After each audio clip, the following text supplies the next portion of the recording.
right, just want to say peace to everybody. You are now tuned in to Moors in America, and today you are in for a treat. We're going to be speaking to an award-winning best-selling author. Before we get started, though, just want to say this video represents the views of the presenters and our guests. It's based off of our personal research and life experiences, and in no way is this content endorsed by any official, by any other organization, right? We're all speaking from our own experience. So just want to say good evening or good afternoon or good morning, wherever you are in the world watching this right now. You're listening to the True and Living Lightbringer Moors in America. As always, I'm your brother, Lloyd Douglas L., also known as Sharif Ali L. Here, we are uncovering and bringing glorious light to all issues pertinent to the Moorish American paradigm and really just bringing light to the entire world. That's what we do here on this podcast known as Moors in America. So hopefully everyone is having an amazing evening, amazing afternoon or morning. You are in for a treat. We are speaking today with the esteemed author, best-selling author, our brother Karim El Koussa. He is from Lebanon, and this brother is extremely knowledgeable about the history of the Phoenicians and and the Canaanites. And we have the pleasure of speaking with him about his book, Jesus the Phoenician. That title alone is amazing, but I can rest assured it's an amazing book.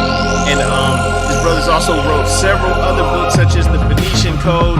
He's been on TV programs speaking about this history of the Phoenicians, and he is really an amazing individual. As you can see up here on the screen, we are on his website right now. All the links are in the description. Make sure you go to l-koussa.com. And when you go there, you can see right here, we've got the Phoenix Oracle. That's his upcoming TV series. Season 1 will be coming out sometime soon this year. So come back to this video if you're watching it earlier in the year, and we'll have the links in the description where you can go to check that out. But yeah, so we have all of his books are on here on his website. Make sure you go there for more information about him, and also some of the other TV programs that he's appeared on and other documentaries. Also, make sure you go over to his YouTube page. That is the @El Koussa. Just type that on YouTube, go over there and hit that subscribe button. Make sure you subscribe to him on YouTube, and then also check out his Amazon page. You can go right there to his Amazon page. As you can see, all of his books are right there. Right, and after this interview, you're definitely going to want to check those out. So make sure you check out the links in the description. And on that note, we're going to go ahead and get things started. Just an amazing interview, very enlightening. So if you wouldn't mind, please, just want to ask that you share this broadcast on your favorite social media platform, Facebook, Twitter, etc. Make sure that you share this with your friends and family. Very enlightening. And when we come back, we're going to expand further on this topic, so you don't want to miss it. Relax, grab some popcorn, share this. In other words, you know what to do. Grab a friend. And so, of course, and everyone actually that's watching, we just want to say to the whole world, share this, hit the like button also to get that algorithm up so that we can get more people's eyes and ears on the information that is being shared here, right? And we will get started. We're just going to go ahead and jump into things right now.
All right. Hi to everybody that's tuned in to Moors in America. Today, I have the pleasure of speaking with the author, our brother Karim El Koussa from Lebanon.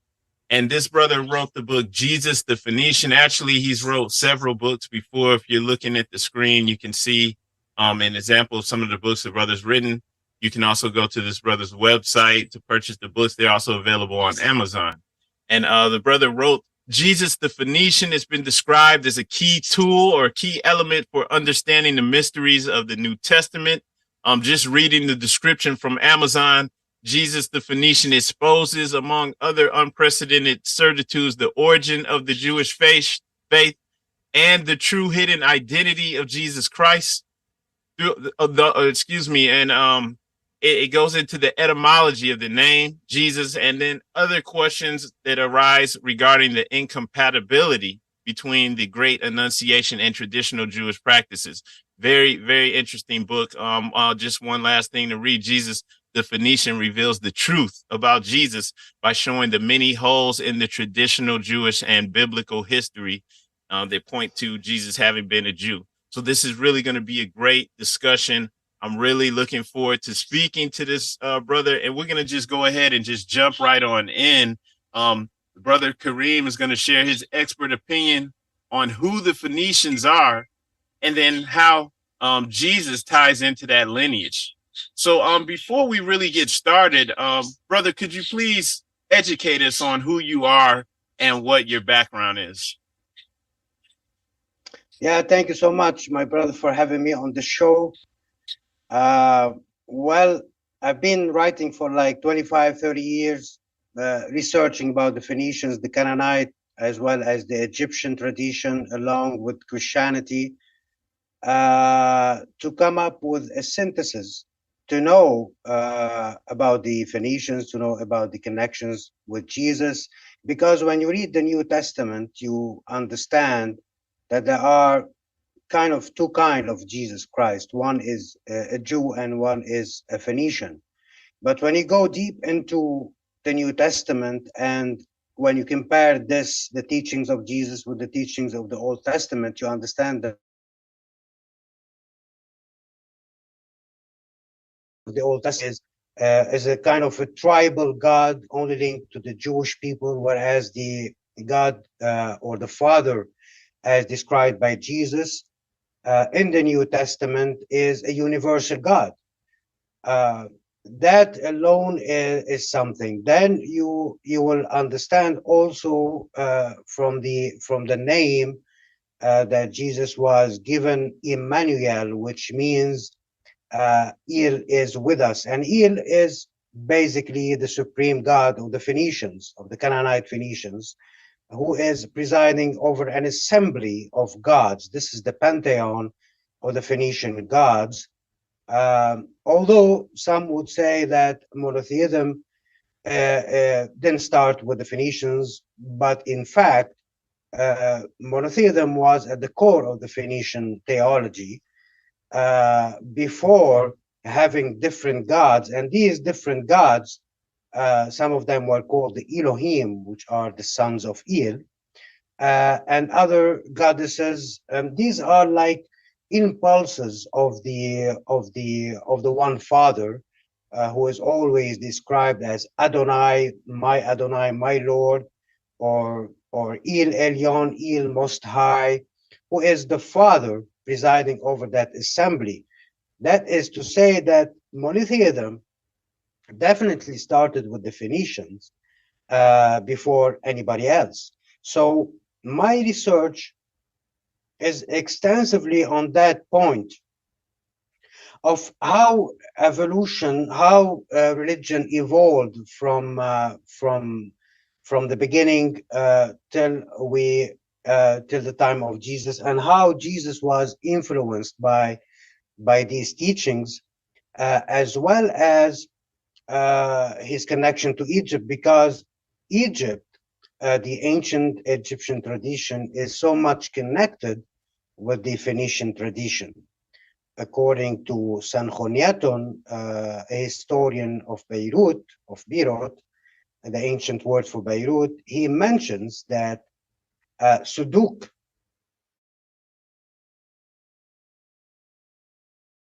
Mesor is the brother, is the father of Tot, who appears in the Egyptian tradition, which completely aligns with the idea that the Phoenicians and Egyptians were actually brothers, and they shared the same culture and the same religion. Therefore, Adon, who is mentioned in the Phoenician theology, is the same as Aton in the Egyptian tradition, and presented by Akhenaton in the Egyptian tradition.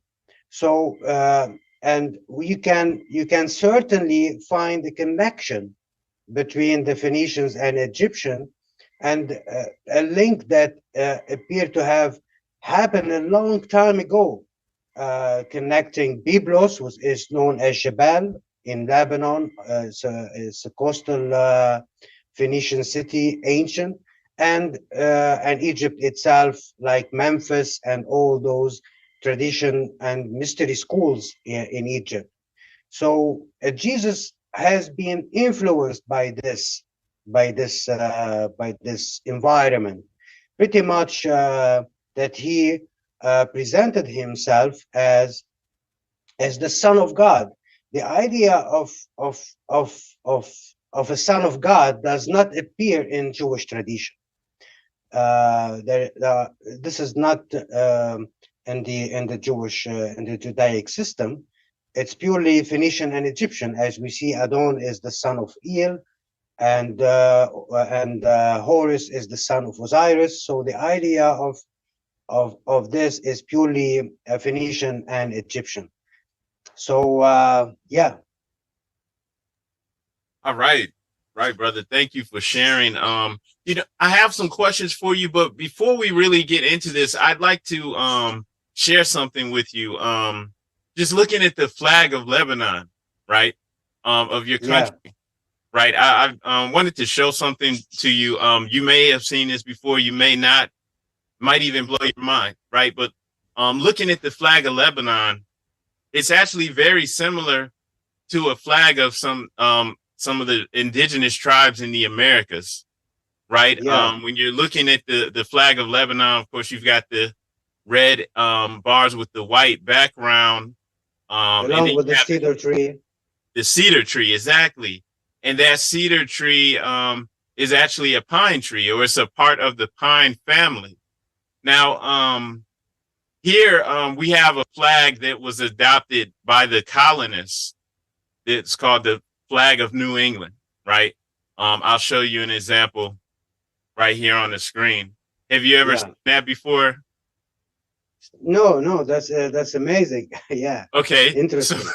Okay, so this is called the flag of New England, and there's actually a story behind that.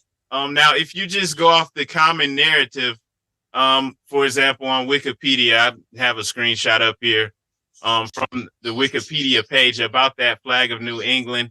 It will tell you within the description, the most enduring symbol of New England is the pine tree. The New Englanders wish to distinguish themselves from other parts of the empire. They're speaking about the British Empire at that time. So yeah, they created this flag.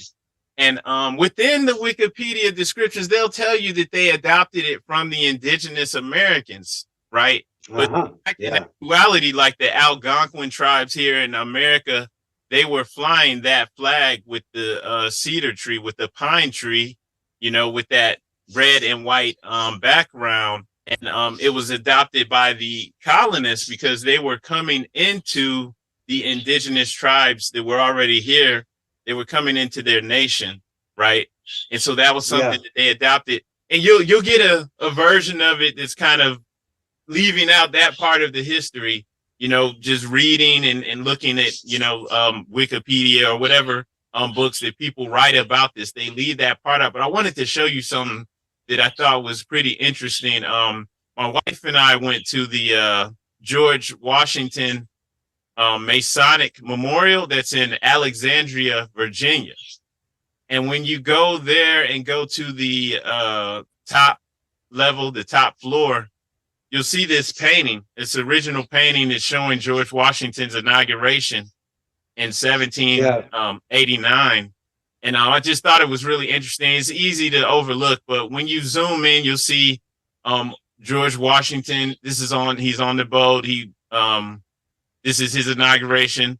You have some of the indigenous Americans there. You have people, of course, from all nations there, and everyone's looking up at this welcome sign, right? And you have the early colonial American flag, and then on the other side, which you can't see very well, as this is a picture, but on that actual painting, you can see it's that flag that they say is the flag of New England. So the indigenous tribes, and if you know about vexillology, you'll know that the way that these flags are flown is actually the opposite of what will be done today, because the American flag is not in a superior position.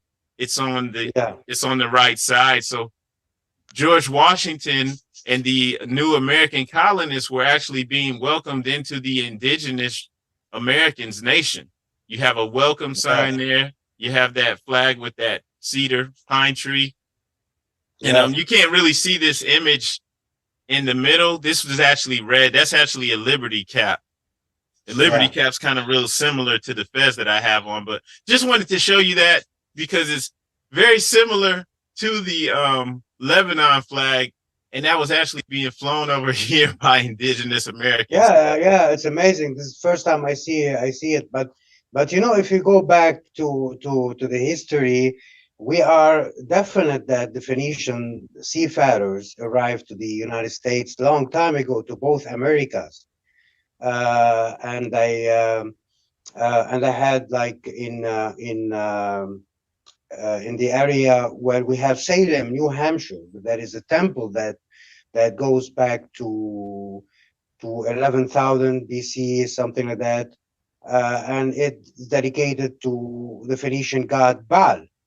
If you actually saw that in actually Scott Walter in a series called America Unearthed, he mentioned this, and they mentioned the connection between New Hampshire and Stonehenge in England, and go back straight and go. There is a straight line that goes to Lebanon, to Beirut, because we had stone circles in Beirut in the old days.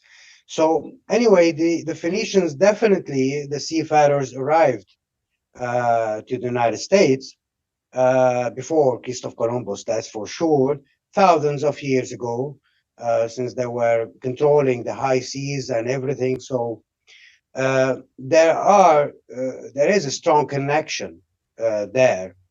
The cedar tree is a very symbolic in Phoenicia. It's like the phoenix in Phoenicia, and the phoenix always, you can see, he flies from the top of the mountains or from the cedars all over the plains, and the cedar tree is, sometime it was considered to be the symbol of the initiate in ancient Phoenician tradition. So now I can see, we know here in Lebanon why we put the cedar tree, but I can see why they put the cedar tree or the pine tree in England, in the United States. Maybe they are definitely, and the colors, maybe they are definitely influenced by this.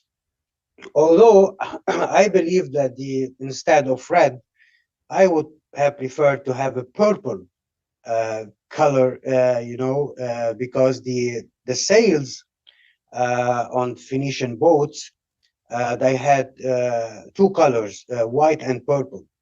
So purple would have been better than red. And purple is a very when they invented the purple color from the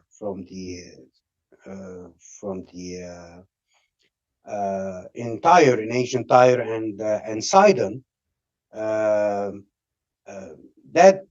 royal purple was only given to the kings and to the high people who can afford the price for it because it was very expensive, but also it was used by high priests in the Phoenician temples, as wearing purple robes.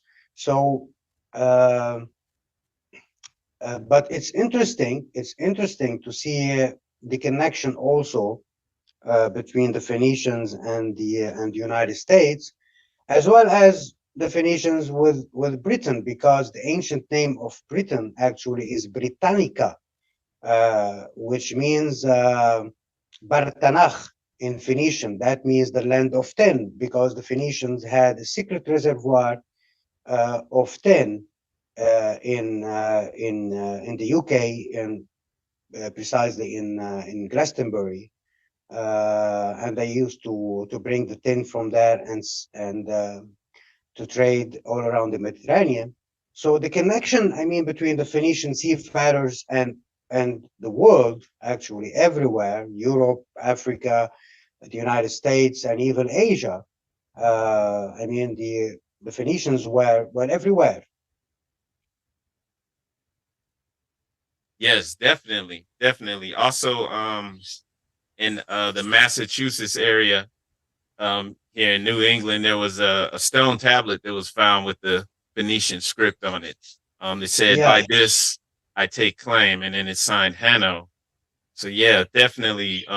The artifacts are found from north, south, throughout Central America, all the way down to Brazil. So yeah, definitely, I'm with you on that. Um, Now going into the book, Jesus the Phoenician, why do yeah. you believe, in your expert opinion, why do you believe the Phoenician origins of Christianity are covered up or downplayed? I don't know. It's politics. Part of it is politics, I think. I mean, when they were writing the New Testament, when they were compiling the New Testament, or the books that later became the New Testament and later became the Bible, because they found themselves in front of an ancient book, an ancient Jewish book, the Old Testament, and there are stories about Jesus, who is actually teaching the Jews at that time about a God who is a God of love and mercy and all that. Uh, and he proclaimed himself as the Son of God, as the Son of that Father. These ideas were new to the Jewish religion at the time. They don't accept the idea that a son, a human being, is the son of God, and they don't accept the idea of having a God at the time. I'm talking of love and peace and all that, a universal God to all people.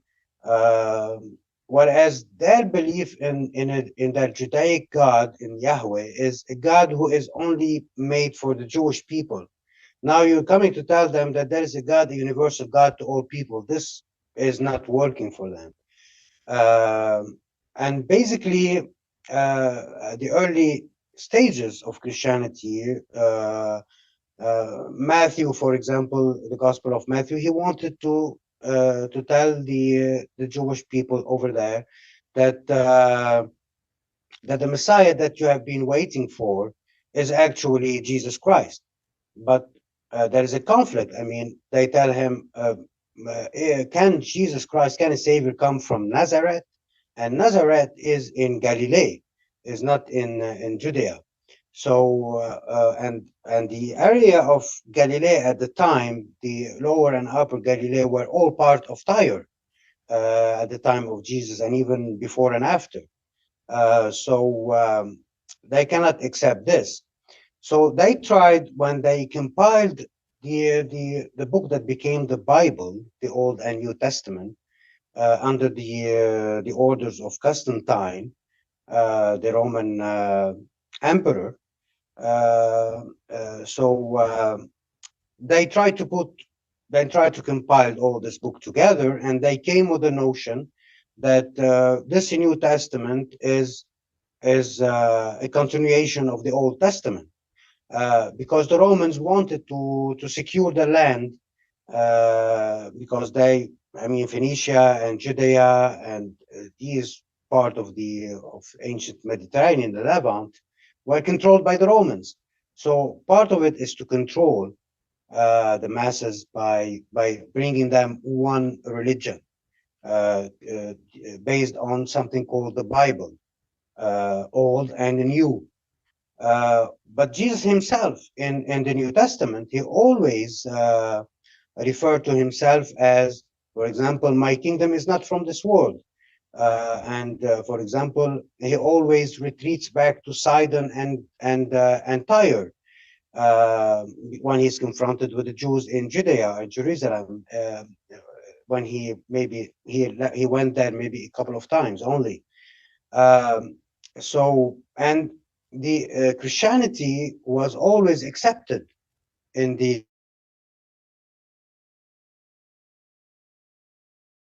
Phoenicia, because the representation of Adon, the son of God, the son of El. So what has been said, let's say in mythology, in Phoenician mythology, became an actual history with Jesus Christ, with Emmanuel. The idea is they wanted to secure, and one of the issues that happened during the first council is to convince the Jews, the old faith, the old Jewish tradition, that that with Jesus something new started, and somehow, like, if they're trying to convert the Jews to become Christians. So this is one of the also as well that was trying to be, implemented in those days by the Romans. So then we have to understand that the birthplace, the location where Jesus was born, we have actually two Bethlehems. So there are one that is in Judea, that at the time of Jesus was a cemetery, and there is an ancient one that is at the foot of Mount Carmel, where we believe Jesus was born. And the evidence, the archaeological evidence, and all the information points to this place in Galilee, at the foot of Mount Carmel, and not in the Judaic Bethlehem, which was a cemetery at the time of Jesus, and later became a place also conditioned by the Roman, by the Roman rule at the time. Constantine and Helena, his mother. So this has been a quite interesting period of early Christianity. Is some of the disciples of Jesus wanted to tell the Jews that that Jesus Christ is the Messiah that you've been waiting for, and that the humanity is waiting for. And second part is the political game that the Romans were playing. And unfortunately, history was lost to that,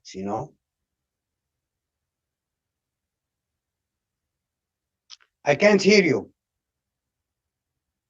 Apologies for that. So one thing that you did mention in Matthew, that Jesus' name is Emmanuel. Would you please enlighten us on that, how that ties into the Canaanites or the Phoenicians? Yeah, I just said that Il was the supreme god of the Canaanite Phoenician, and Emmanuel, it's an Aramaic Phoenician word that means Il with us. So Jesus, by having this name Emmanuel, it means that he is the representation of Il and is with us. He was never called Emmanuel Yahweh. If he was called Emmanuel Yahweh, then we have a different story. He was called Emmanuel. And even on the cross, when he was crucified, he called his father Il or Eloi. He didn't mention Yahweh, or he mentioned Eloi. Why have you forsaken me, as in the tradition word? But actually, he didn't say that. He say how much have you praised me? Because what is his mission on earth is presenting himself as the savior. So being crucified, it has a lot of symbology.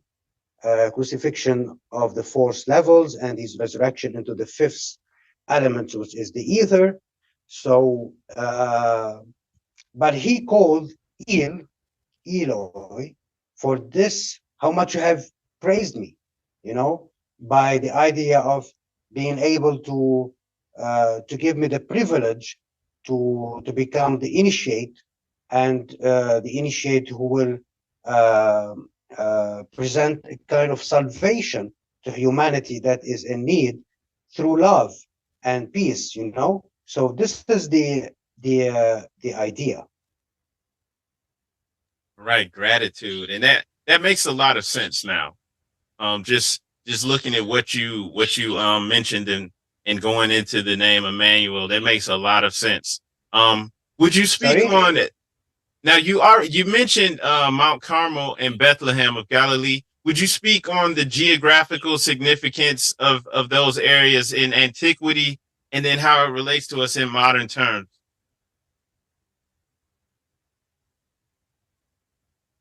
I didn't understand the question. I'm not hearing well. What did you say? Okay, I apologize. So would you speak about the geographical significance of Mount Carmel and in Bethlehem of Galilee? Yeah. Mount Carmel and Bethlehem of Galilee were always part of the Phoenician land. Were always part of Phoenicia, Tyre, and Sidon. And Mount Carmel, what means the vine of El. El. Sorry, in Aramaic Phoenician, it means the vine of El. And the Bethlehem, in the Phoenician Aramaic meaning, it means the house of bread. So here we have in this area in Galilee, the mountain, which is described as the vine of El, and the grotto, which is described the house of bread. So we have here, whether you call it coincidence or not, we have here the ritual of bread and wine. This was one of the oldest rituals of all time, presented by Melchizedek, and before Melchizedek by Enoch himself, during the tradition, the Phoenician tradition, because Enoch was the seer of Mount Hermon, which is another mount in Lebanon, where everything started from there. I mean, the reception of the Kabbalah, the Phoenician Kabbalah, before the later Jewish Chaldean version of the Kabbalah. But this region, this whole area, geographical area, was part of Phoenicia, definitely. And on Mount Carmel, Pythagoras had a great initiation in the temples over there.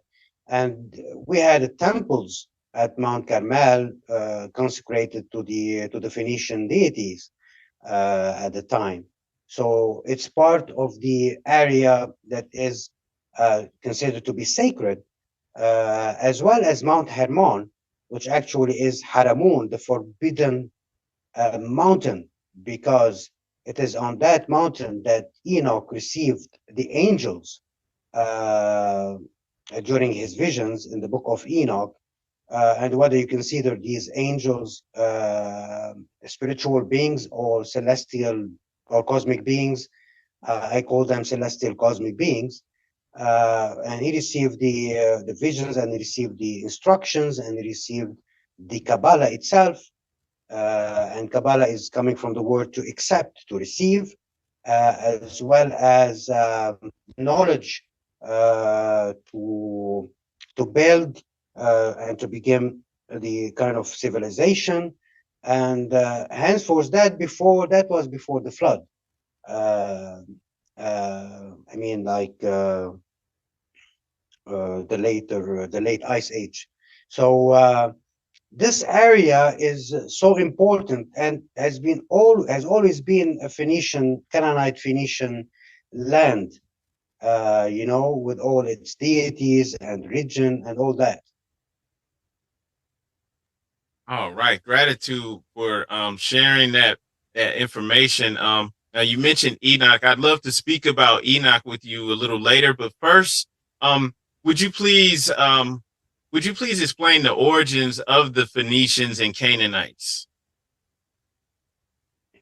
Yeah, well, the Phoenicians and the Canaanites is actually, there are different theories, but we go with the idea of when in tradition we have that all people are coming from Africa.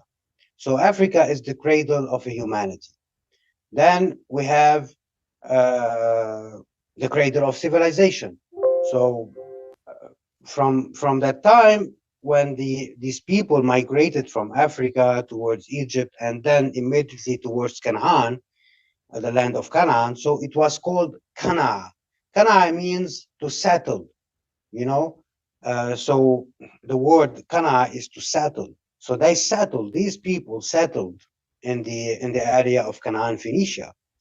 Uh, Now we have also a tradition that is related to the idea of Enoch and Canaan, as if they represented the same thing. So Enoch could be actually considered as the father of the Phoenicians, and Cain or Canaan is to be considered the father of Canaanites, but the Canaanites and the Phoenicians are the same people. So was having different tribes like the Amorites, the Hyksos, you know the Jebusites of the old days. But so the origin is definitely uh, if we're going with the tradition, with the accepted tradition that humanity came from Africa. So yes, when they migrated to Egypt and then to Canaan, to this land that later became known as Canaan, so these people they settled that, and in time they became to be known as the Canaanite Phoenicians. So their origin is this land itself. No, they didn't come from anywhere else. So they are how do we call them? The original people of this land. All right. Yeah. Gratitude. Thank you for expounding on that. And that in your book, that's the first time I've seen like, Enoch connected to the Phoenicians. It does make a lot of sense. So in essence, the book of Enoch then would be a Phoenician book, right? Yeah, Of it, Phoenician it, wisdom. it should be originally a Phoenician, definitely, because Enoch, even in the Jewish tradition, they call Enoch as Onak or Phenok. So Enoch is the phoenix himself. Is the phoenix. He represented the human representation of the phoenix itself in Mount Hermon, precisely where the phoenix used to be, uh, along with the cedar trees on the top of the Mount Hermon. And H.P. Blavatsky, in her book Isis Unveiled or The Secret Doctrine, I don't know which one of them, I can't remember, but she mentions that Enoch is the phoenix. So definitely. Uh, Now the book of Enoch, the edition that we have is the proclaimed Ethiopic edition, but the tradition inside that book basically has its origin with the Enochian initiates, with the Enochian tradition. And actually, the name of all the gods, of all the angels, of the majority of the angels that appeared on Mount Hermon, the fallen angels and the good angels, they all end with the suffix El, like Gabriel, Michael, Raphael. This is to show that all those angels are connected to El or to Il, who is the supreme god of the Phoenicians. He was later adopted by some sort of Judaism, but he is primarily the supreme god of the Canaanite Phoenicians. So Enoch is definitely connected to that. All right, gratitude for expounding on that again. And so El, for the Phoenicians, will be the supreme god of the universe. Yeah, according to the Phoenician, George Rawlinson mentioned this in his book, A History of Phoenicia. I guess it was the name of the book. He mentioned that Il or Il Elyon, or this god, this deity, is considered to be the Lord of the universe as well as the Lord of earth. That's why he was called my Adonai, my Lord. He was called Il Elyon, Il Most High. He had different titles, but he actually represented the supreme god of the Phoenicians. And I think that the word Allah, used by the Muslims, is coming from the word Il, etymologically speaking, you know. So basically, this is the and Il Elyon, it means Il, the Most High. Elyon is Al Ali, the Most High. So Il Elyon, Il, the Most High, which means Il, the Supreme, the highest God, the highest deity, who is the Father of all, the universe, and all the gods that comes in his assembly. So yeah, definitely. All right, thank you for explaining. And please correct me if I'm wrong. I noticed in one of your footnotes you mentioned Asia being the name given to the land of Canaan. Would you please enlighten us further on that? Yeah, that's from the Egyptian perspective. At the time of the great Thutmose III, who actually started the kind of monotheism in Egypt before Akhenaton. Thutmose III was one of the greatest and one of the first initiates, I would say, in Egypt. And he brought, because he mentioned this in the annals, that he mentioned the area of Mount Carmel as Asia. It was mentioned as kind of the word Asia or something like that. So from the perspective of the Egyptians, it was called as such, you know. And because he came to this area, Thutmose III, he came to this area on Mount Carmel, and he got to know the idea of the Phoenician theology. But actually, this goes back to, as was said before, Sanchoniathon, mentioning that the Phoenician and the Egyptians are brothers, culturally related to each other in the ancient tradition. So that definitely, that's why we see with Akhenaton we say Aton, whereas in Phoenicia we see Adon. So the relation is so powerful, you know. And Thutmose III, the name Thutmose is to be explained as the initiate of Tut, because Moses is not a Jewish word for the prophet Moses, according to the Old Testament, but Moses is an Egyptian word that means the initiate of Tut. Like, for example, Ramesses, the initiate of Ra. So Thutmose, the initiate of Tut, because Tut, as I said before, he is the son of Misor, and Misor is the brother of Suduk, according to Sanchoniathon, the historian of Beirut.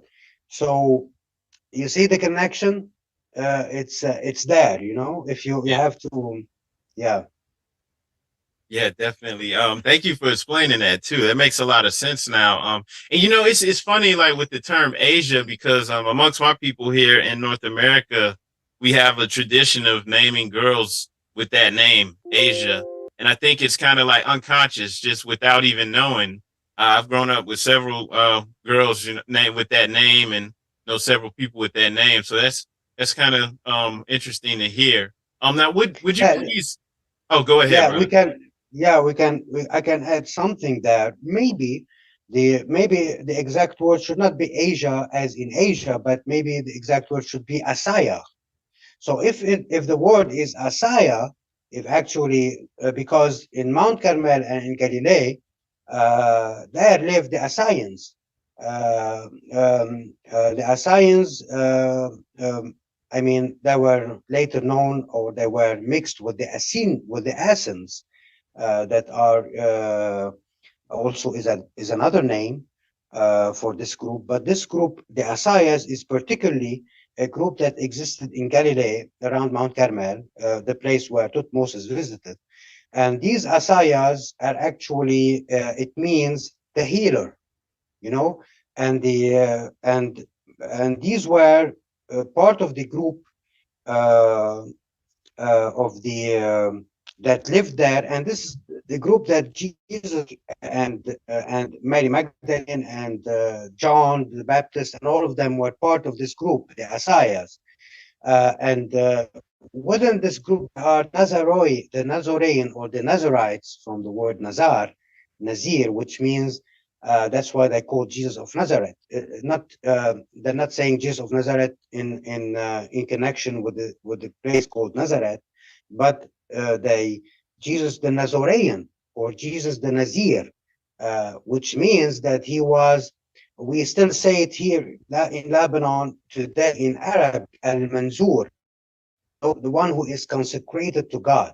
So Jesus the Nazarene, or it means the one who is consecrated to God, and this is the more ascetic branch of the Asayas.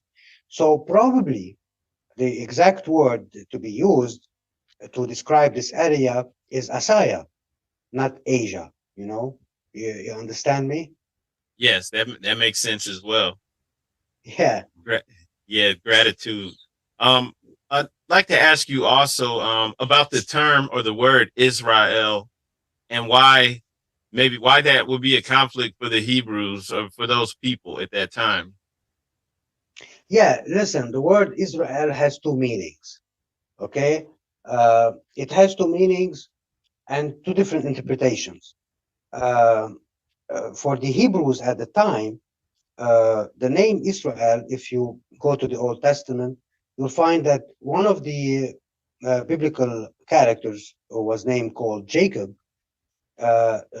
Suddenly, we find him fighting with the God, and then he is said to have won over God, and he took the name Israel. So in the Old Testament, Jacob became known as Israel, right?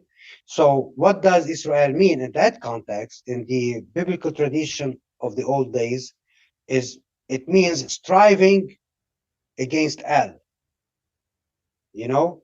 So striving against El means Israel. We still use the word sirah in today in Lebanon, in Arabic, sirah.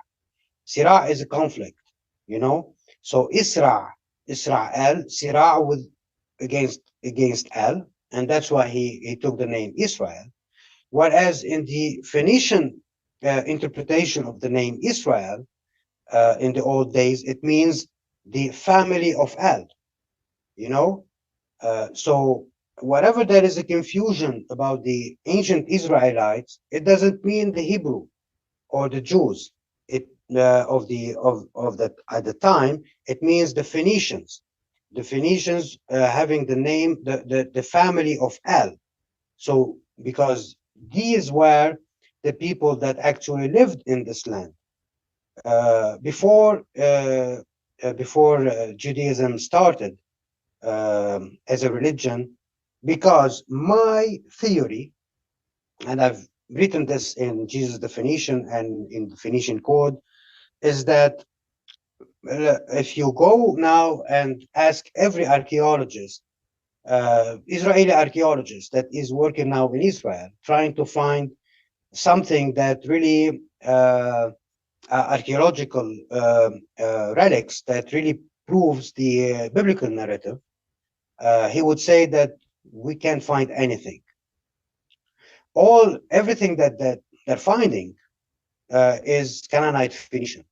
So, which makes you think why? So, why is the biblical narrative, and who created that biblical narrative? According to me and my research, uh, I don't see that there are that the Hebrew really existed in this period of time in this land as the biblical narrative is trying to tell us. I believe that they actually started at the time of Cyrus II, the Persian emperor, because the Persians, like the Assyrians before them, they used to move people from place to another during their empire, during in the geographical area of their empire. The Assyrians were bloody. The Persians were more diplomatic and more, they know how to play politics. So they moved people from Ur of the Chaldean and Babylon into the land of Canaan. That's why it's not a surprise to find in the Old Testament, in both Ezra and Nehemiah. And by the way, Ezra is Esdras. He was a Persian scribe. So no wonder to find that in the Ezra and Nehemiah, the word mentioning Cyrus II as the Messiah. So how we can find this in the biblical tradition? The Hebrew are saying that Cyrus II, who is a Persian emperor, is the Messiah. This doesn't make sense, because what makes sense is that it was at the time of Cyrus II that the Hebrew people started, or those people, they were moved from Ur of the Chaldean and Babylon into the land of Canaan. And our ancestors, the Phoenicians, called them Abirun Nahara, which means those who cross the river. And thence the word Hebrews, because and the river is here to symbolize, or to point at the Euphrates. So they moved from Babylon and Ur to the land of Canaan at the time of Cyrus II. And it is at this time that the biblical tradition should actually start, not before. I mean, uh, Jewish tradition. The Jewish tradition is definitely connected to the Babylonian tradition, as well as influenced by the Persians. For example, the name Pharisees, who are the rabbis in the Jewish traditions, is a word that comes from Parsi, and Parsi is coming from Persia. So this is to be noted. Thank you. Makes a lot of sense. Would it be correct to assume that the same Canaanites who are depicted as the enemy of the Jews in the Old Testament, that they're the same ones who actually brought monotheism to the Jews, or brought civilization to them? Yeah. Actually, this whole conflict between Canaanite and Jews, as in the Old Testament, as it is described in the Old Testament, according to me, it didn't happen, because at the time there were no the old Jews didn't exist. The Hebrews didn't exist. So if we take the narrative that they started with Cyrus II and onward, then the conflict should have happened from that time on, not before. And if you look at the Old Testament, that you'll find that when they came, these people, the Ibiru Nahara, to the land of Canaan, of course, here at the time, there was a kind of conflict. But then some of the Jews, they immediately took the name of the divinity of El and Ashirai, which is Ashtarte. But they brought with them a divinity who is a Chaldean divinity is called Iyawo, and Iyawo became Yahoo, and therefore became Yahweh. You know, so part of the Jewish tradition is based on the Chaldean Babylonian tradition, and these are called the Yahwist. And there are some Jews who are Elohist, who believes in El. And this is the confusion in the narrative. Thank you. Thank you. I actually only have a few more questions. But I wanted to ask you, in your understanding, were those patriarchal figures of Abraham and Moses actually real people? Well, according to, there are no evidence. There are no evidence for their existence, as in the biblical tradition, as it is said in the biblical tradition. So maybe the name Moses is somehow, or the story of Moses and the name Moses. The name Moses itself, as I said before, is an Egyptian name. It means the initiate, Moses, or born of, or initiate of. Now, the story that is around Moses has been put in a basket on the river is similar to the story of the Akkadian Sargon. Sargon the Akkadian. It has the same story as the story of Moses. And so these people certainly existed, but not in, maybe they existed. I'm not sure they existed, but definitely they didn't exist as in the biblical tradition, as in the biblical narrative, because Abraham, some say that Abraham is a word that is coming from Brahma. Some say that Abraham is a word coming from Abram, the Aramean, the wanderer. These times, nothing is certain about that ancient history and how things got confused with each other in this area, and how they changed the name. For example, there are no archaeological proofs that the Temple of Solomon existed. All right. So, what temple actually existed? So, according to the history, this area that is called Mount Moriah, where the temple first existed, is the land of the Amorites, the Amorites is a Phoenician Canaanite tribe. So Mount Moriah, on that mount, there was a temple built by Melchizedek, or built by the Jebusites, which is a Canaanite Phoenician tribe, and later was presided over by Melchizedek, as high priest and king of Uru Shalem, which means the city of Shalim. And the god that he was worshipped in that temple is Shalim, is one of the Elohim, one of the sons of El, and that is the name Uru Shalim. So that temple is actually Phoenician.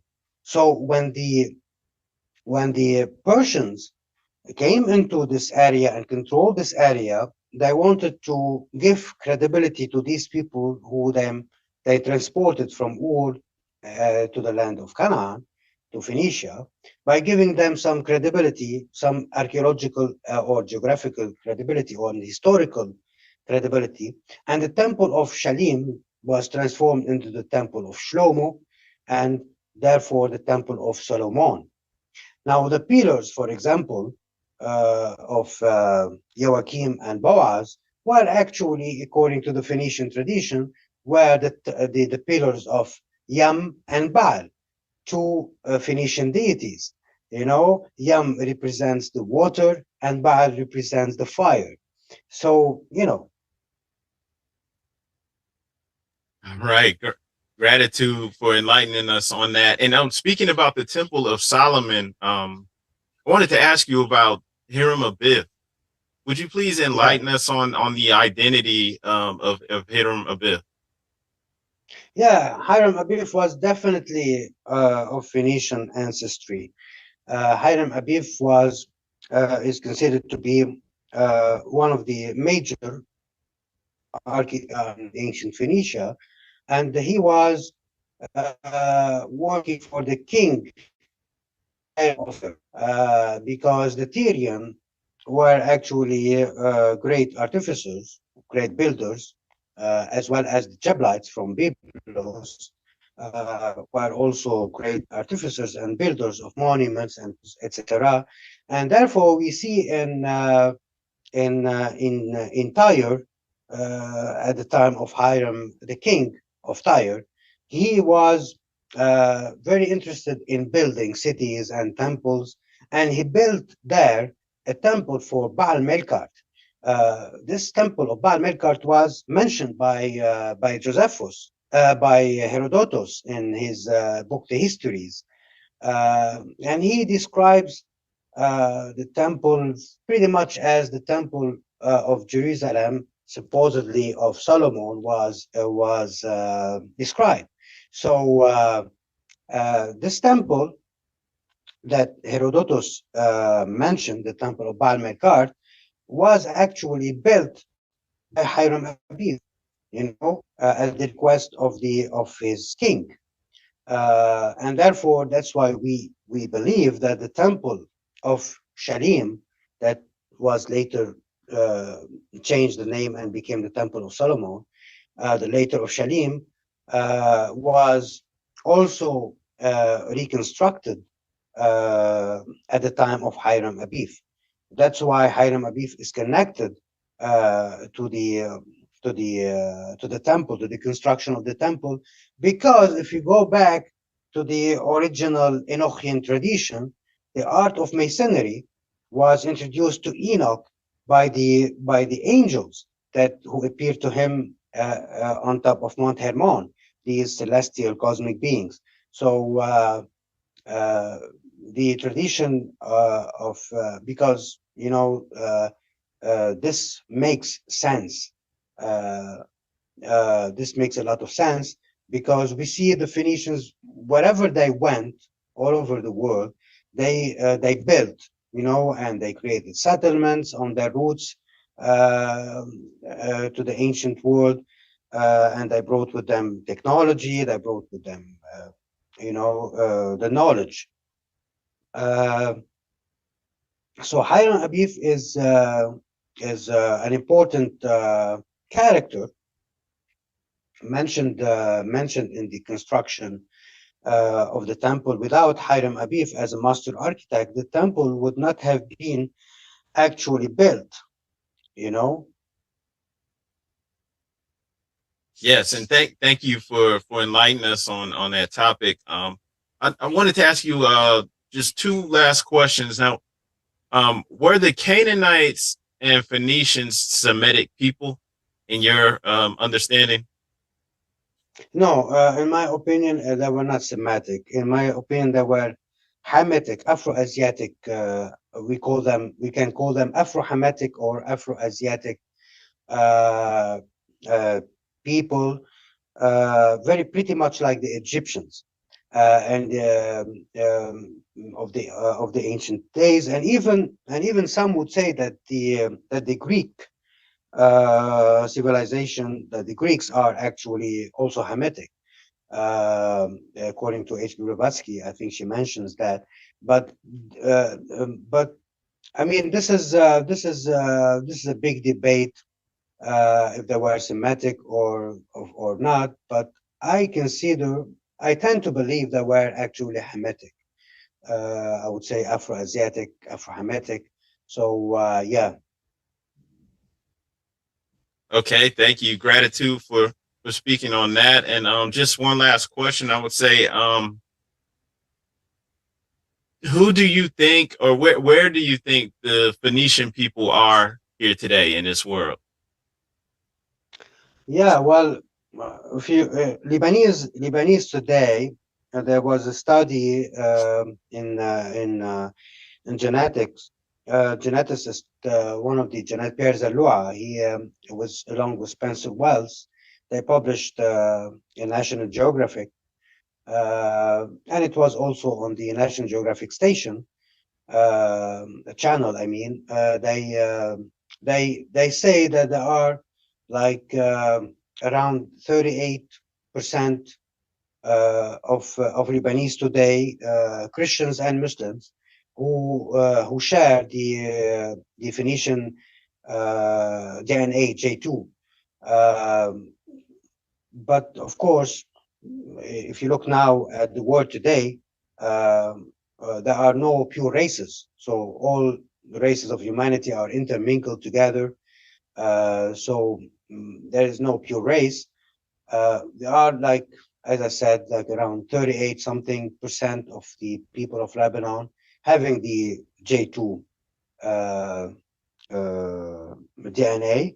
But I also believe, and there are evidence that there are that you can follow if you trace this genetic. If you trace this, you can find in all around the world in part of Tunisia, in the Levant, in Europe, in the Americas. You'll find this because it was actually carried with them in their genes. Those Phoenician seafarers who roamed oceans and seas and building settlements everywhere around the world and intermingling with people. So definitely you can find them everywhere, I think, you know. Oh yes, yes, I agree with you on that. And it's been a great pleasure having you on today. Just want to share once again that book, Jesus the Phoenician, with the people. Make sure you go to this brother's website and check it out. The link is also in the description, not only for his website, but also you want to get the book off of Amazon. Those links are in there, and also this brother's YouTube channel. So make sure you go to the description to check that out. Also, just wanted to share a couple other things you have coming up. I know you have a new season of a show that's starting this year. If you could let us know when that show's going to start and where people can see that. Yeah, this is the Phoenix Oracle. It's the cradle of civilization. Hopefully, it will be released this year. Maybe I don't know when exactly. It's still in post production now.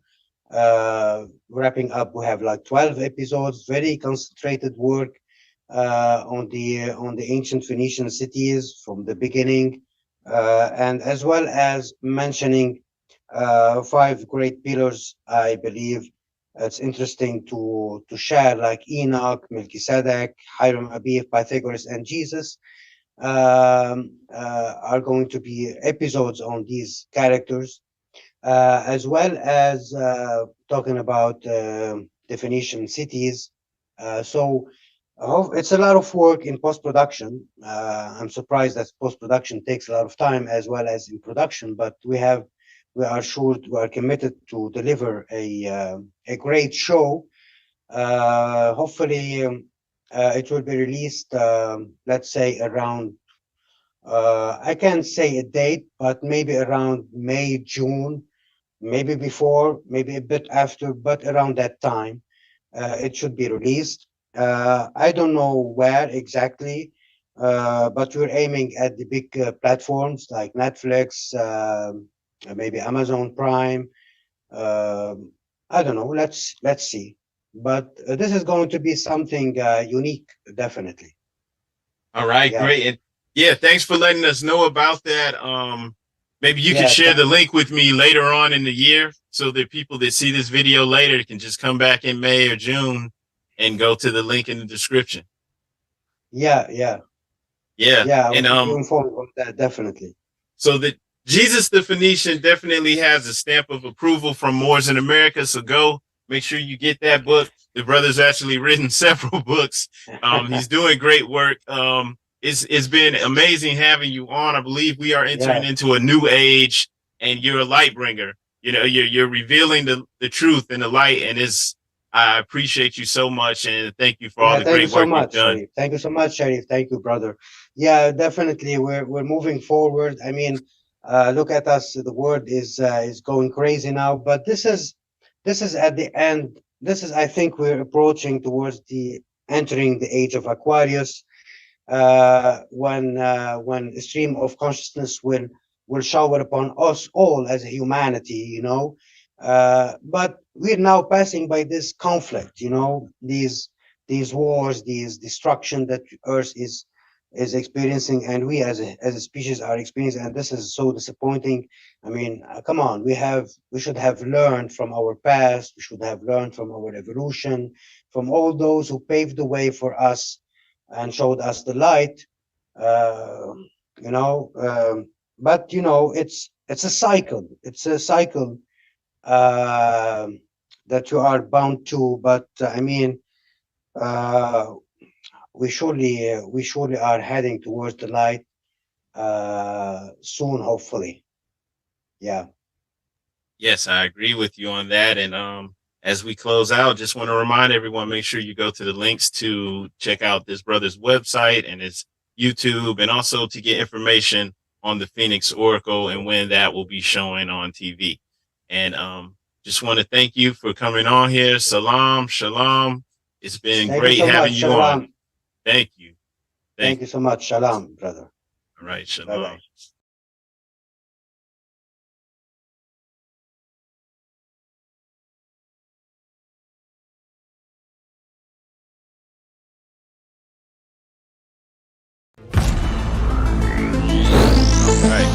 All right. That was a great broadcast.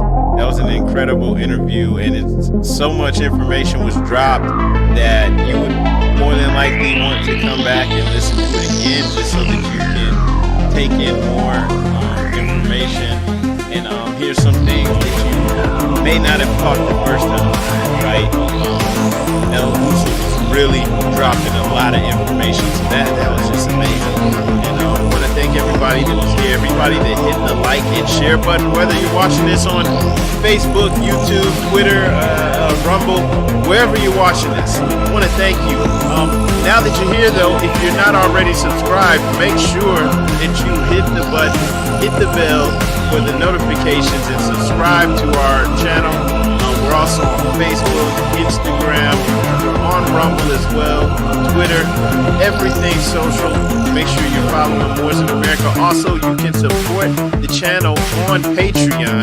We also have benefits, extra services that we offer on there as well. And just want to thank everybody again. Also, make sure that you check out our website, moorsinamerica.com. And we are on Facebook. We have the Facebook page, Moors in America, and also the Facebook group with the same name. So on that note, we're going to go ahead and get out of here. Just want to thank you guys. Thank you, everybody, for tuning in. And enjoy your weekend or enjoy your day, rest of your evening, morning, whatever time of day it is for you, wherever you are in the world. Just enjoy it, and make sure you share this video with your family and friends. Peace and love, everybody.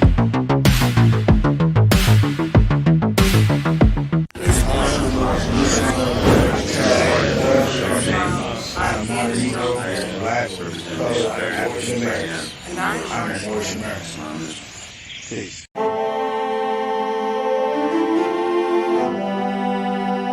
Yeah. Hey, 5 on the right, 2 on the left, man. You know what time it is.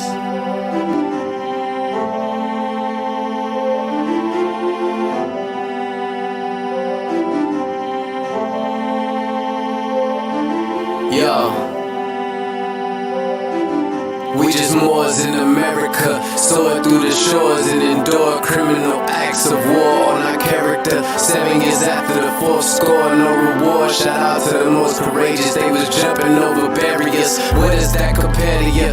We come from a place where you scared to visit our area. We come from a place where it's scary for good Samaritans. Heavy luggage we carrying, babies having babies. It's crazy being American. Praise the one and only Allah, there's no comparison. La ilaha illa Allah, body and buried in. Laughing at you clowns like ha ha, dodging the Nephilim. Conquer low itself with the high, follow your regimen. Way before they came we were gods, and now we specimen. Tried to take the light from our eyes, thank God for Edison. Then they put the wool on our eyes, it's so embarrassing. Now we travel frequently, we should invest in Sheraton. All of us got gold on our bodies whenever we stepping in. Screaming Ramadan, move a rock, training the flesh again. Wishing we could move as a unit, just like the Mexicans. Dodging all the foods with estrogen, synthetic medicines. All sin isn't devilish. Sometimes the decisions that you make come for a better gift. Sometimes when you sin, it's to relate to all your brethren. Heavenly gates all in our face, we the champions. We live in the sky, we see the angels on the chariots, waiting on the $20 bill, facing Harriet. I bet you I'ma carry it. I'm in love with music to the point I wanna marry it. But my love for people is greater, so I write messages. Largest spending power, but we still sit at a deficit. Living amongst prejudice, even at our residence. Moors in America, flourishing, excellent. Let's buy up some neighborhoods and groom my own president. Yeah. And I come to you today with all intentions of spreading love, truth, peace, freedom, and justice. Highest quality handmade fezzes. Crafted fez with the finest wool, complete with tassel and leather sweatband. Wear the national headdress of Moorish Americans with pride and respect. 3XL size fez is a comfortable fit for brothers with dreadlocks. Shipping worldwide. Go to moorishfez.com to order.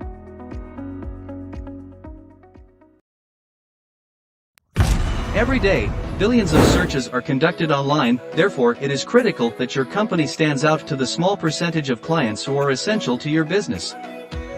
Our team of local digital marketing consultants and SEO experts is eager to help your company achieve its goals through a consultative approach, top Google rankings, and collaboration with industry experts. Here at Adept Marketing Solutions, we stand for integrity, dedication, ingenuity, and results. We know how to navigate the ever-changing digital landscape and what brands must do to succeed. Visit our website to see what we can do to help you reach your goals.